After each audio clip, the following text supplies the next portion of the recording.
نبی کریم صلی اللہ علیہ وآلہ وسلم نے ایک بدو سے ایک گھوڑا خریدا۔ نبی کریم صلی اللہ علیہ وسلم نے اس سے فرمایا، میرے ساتھ آ کر گھوڑے کی قیمت وصول کر لو۔ نبی کریم صلی اللہ علیہ وسلم تیز رفتار تھے اور بدو کی رفتار سست تھی، تو یہ بدو پیچھے رہ گیا اور کچھ لوگ اعرابی کے پاس آئے اور اس کے ساتھ گھوڑے کا سودا کرنے لگے۔ انہیں یہ علم نہیں تھا کہ نبی کریم صلی اللہ علیہ وآلہ وسلم نے اس سے گھوڑے کا سودا طے کر لیا ہے۔ یہاں تک کہ نبی کریم صلی اللہ علیہ وآلہ وسلم نے جس وقت میں گھوڑا خریدا تھا، ایک آدمی نے گھوڑے کی قیمت اس سے زیادہ لگا دی۔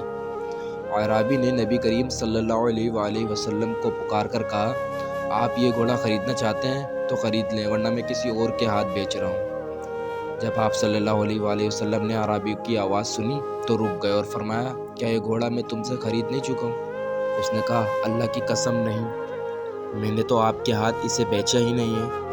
نبی کریم صلی اللہ علیہ وآلہ وسلم نے فرمایا، کیوں نہیں، میں تو اسے تم سے خرید چکا ہوں۔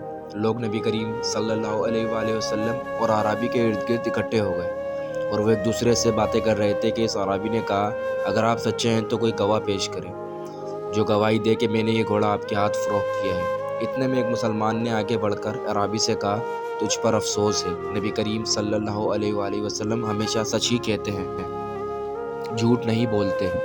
یہاں تک کہ سیدنا خزیمہ رضی اللہ تعالیٰ عنہ آ گئے اور انہوں نے نبی کریم صلی اللہ علیہ وآلہ وسلم کی اور اعرابی کی باتیں سنی۔ اعرابی کہہ رہا تھا کہ کوئی گواہ پیش کرو جو گواہی دے کہ میں نے یہ گھوڑا آپ کے ہاتھ فروخت کیا ہے۔ سیدنا خزیمہ رضی اللہ تعالیٰ عنہ بولے، میں گواہی دیتا ہوں کہ تم نے آپ صلی اللہ علیہ وآلہ وسلم کے ہاتھ یہ گھوڑا فروخت کیا ہے۔ نبی کریم صلی اللہ علیہ وآلہ وسلم نے سیدنا خزیمہ رضی اللہ تعالیٰ عنہ کی طرف متوجہ ہو کر فرمایا، تم یہ گواہی کس بنیاد پر دے رہے ہو؟ انہوں نے کہا، اللہ کے رسول آپ کی تصدیق کی بنیاد پر کہا، آپ ہمیشہ سچ ہی بولتے ہیں۔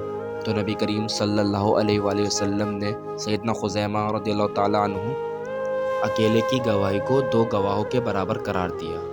مسند احمد 11692 جزاک اللہ۔